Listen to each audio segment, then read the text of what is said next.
Hello everyone, welcome back to my channel. আশা করি আপনারা সকলে ভালো আছেন।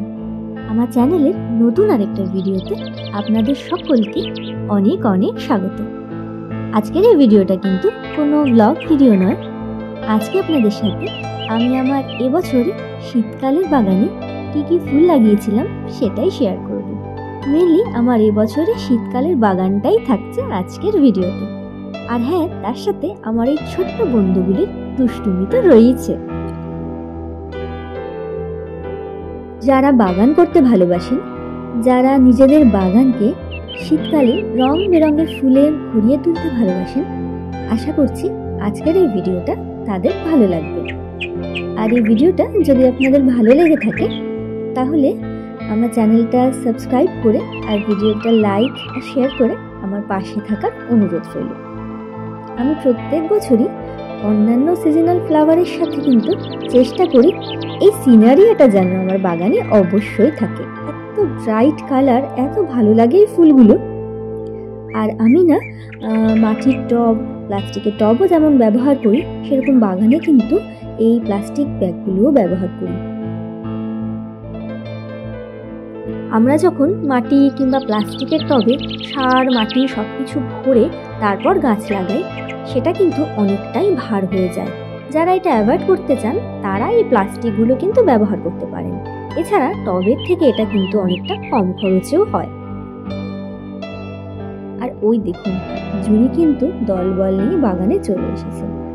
ওরা এইভাবে বাগানে সবাই মিলে খেলে বেড়ায়, মাঝে মাঝে কিন্তু নিজেদের মধ্যে ঝগড়াও বেঁধে যায়। তবে যাই হোক না কেন, আমি যখন বাগানে কাজ করি কিংবা বাগানে এসে একটু দাঁড়াই, ওরা কিন্তু সব সময় আমার সাথে সাথেই থাকে।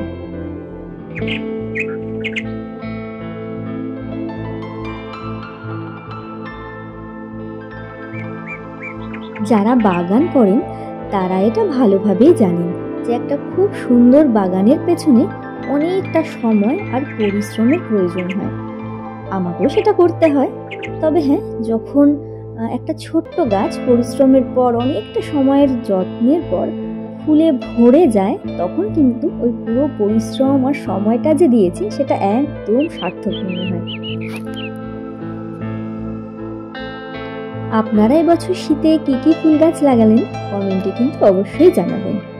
আর আজকের এই ভিডিওতে আমার বাগানে কোন ফুলটা আপনাদের বেশি ভালো লাগলো সেটা কিন্তু আমাকে জানাতে ভুলবেন না। আর তো মাত্র কয়েকটা দিন হাতে, তারপর আস্তে আস্তে এই সিজনাল ফ্লাওয়ারগুলোর সময় শেষ হয়ে যাবে।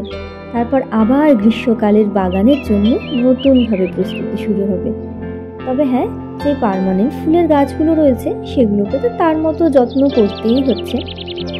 আর এই জারবেরাটা দেখুন কি সুন্দর না কালারটা।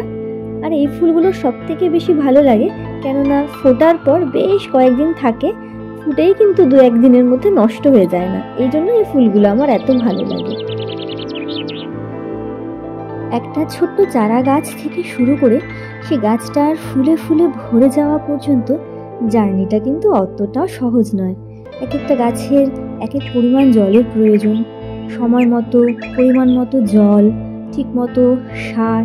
তারপর সেই গাছে যদি পোকা কিংবা ফাঙ্গাসের উপদ্রব হয় তাহলে সঠিক সময়ে রোগ নির্ণয় করে তার ট্রিটমেন্ট করা, আগাছা পরিষ্কার, অনেক কিছু রয়েছে যা এই গাছের কিন্তু জার্নির পেছনে রয়েছে।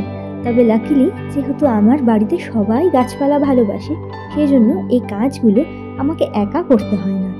তা না হলে সব কিছু সামলে তারপর এত সুন্দর, এত বড় একটা বাগানকে মেনটেন করা কিন্তু আমার পক্ষে সম্ভব হতো না। সিজনাল ফ্লাওয়ারের সাথে সাথে কিন্তু আমার বাগানে আমার খুব পছন্দের এই অ্যাগ্লোনিমা, সোয়ানসেটিয়া, এরকম আরও অনেক গাছপালা রয়েছে, যেগুলো পরে একদিন আপনাদের আরও ভালোভাবে দেখাবো। আর এটা তো আমার খুবই পছন্দের একটা গাছ। যাই হোক, আজকের এই ভিডিওটা আমি কিন্তু আর বড় করব না, এখানেই শেষ করব। কেননা এই যে পুচকুকে দেখছি, ও এখন ধীরে সুস্থে শান্ত পায়ে চলে এসেছে। তার মানে এখন কিন্তু ওদের খিদে পেয়ে গেছে, এখন ওদের খাওয়ার সময় হয়ে গেছে। তাই আর ভিডিওটা বড় না করে এখানেই শেষ করছি। নেক্সট আপনাদের সাথে দেখা হবে নতুন আরেকটা ভিডিও নিয়ে। ততক্ষণ পর্যন্ত সুস্থ থাকবেন, ভালো থাকবেন। আর আজকের এই ভিডিওটা কেমন লাগলো কমেন্টে জানাতে কিন্তু ভুলবেন না।